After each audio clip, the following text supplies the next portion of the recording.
Movie camera. Before we begin, don't forget to like, share, comment, and subscribe, because today's story will touch your heart in a way you'll never forget. It was supposed to be just another quiet afternoon at the mansion, sunlight spilling through the marble floors, the faint hum of the city outside. But when Ethan Turner walked into his living room that day, he froze. There, in the middle of the room, was the new maid, twirling barefoot, laughing soundlessly, as his twin children clapped and tried to mimic her moves. The strange thing? His twins, Lily and Liam, couldn't hear a single note of the music that wasn't even playing. They were deaf since birth. Yet their laughter, silent but so alive, filled the entire room with something Ethan hadn't felt in years, joy.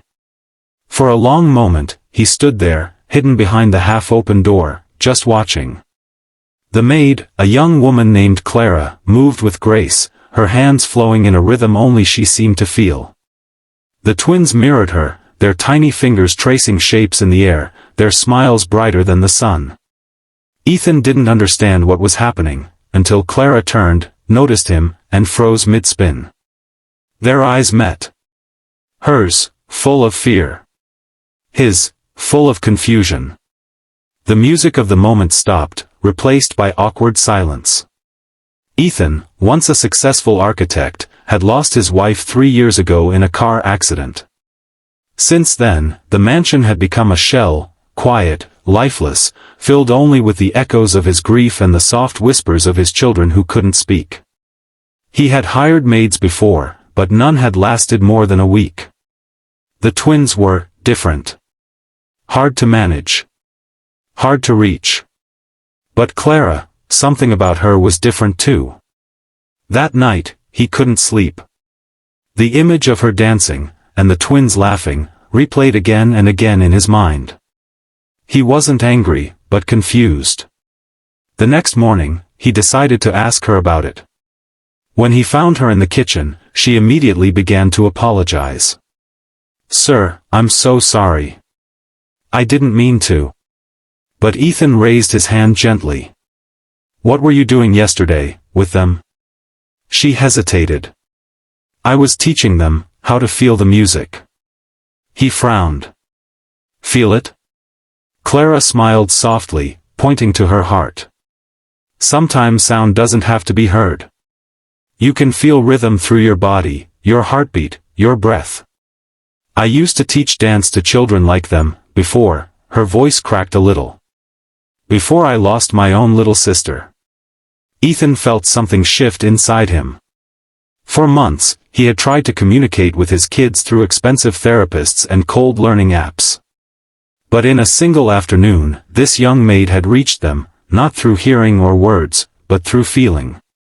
Days passed, and slowly, Clara became part of their little world. Every morning, she and the twins would dance together, not with music, but with laughter, with rhythm, with touch. Ethan started watching from afar, smiling more often than he realized. The children began to open up, drawing, laughing, expressing emotions through sign language Clara taught them. The house that once felt like a tomb began to feel like a home again. But one day, Ethan overheard a conversation that changed everything. He was walking past the garden when he heard Clara on the phone, her voice trembling. "Yes, I know I have to leave soon. I just don't want to. They're like my family now." "Leave?" The word hit him like a knife. That night, when he asked her, she broke down in tears. "Sir, I didn't want to hide it, but my work permit, it's expiring. I have to go back to my country next week." The twins didn't understand at first. But when Clara signed the words, "I'm going away," Lily started crying. Liam ran to his room. Ethan's heart ached seeing their pain, the same pain he once felt losing his wife. He wanted to help, but he didn't know how.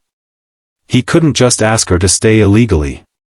For the next few days, the house went silent again. The children refused to eat.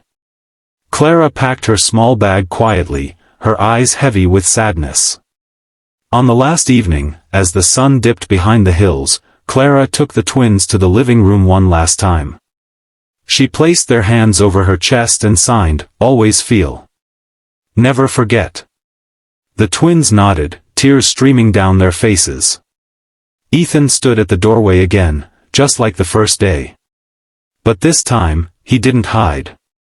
He walked up to her, gently took her hand, and said softly, "You brought music back into my children's lives. Into mine too." Clara smiled through her tears. "Then my job is done." She turned to leave, but then something unbelievable happened. Little Lily tugged Ethan's sleeve and began signing something with trembling fingers. Clara's eyes widened. Ethan didn't understand. Clara turned to him, tears glistening. She said, "Don't let her go, Daddy." That moment broke him. He couldn't lose another person who had healed his family. The next day, Ethan did everything he could, spoke to lawyers, filed documents, pulled every connection he had. Weeks later, Clara was allowed to stay. Not as a maid, but as a part of their family. Months passed. The house was alive again, filled with color, laughter, and silent songs that only hearts could hear. Ethan often joined their dance sessions, clumsy but happy, his children's giggles echoing like music only love could create. And every time Clara looked at him with that same warm smile, he realized something profound. Sometimes, love doesn't speak in sound or words. It dances quietly, in the spaces between hearts that have been broken, and healed together. Red Heart, if this story touched your heart, don't forget to like, comment your thoughts, share with someone who needs hope today, and subscribe for more emotional stories that remind us what love truly means.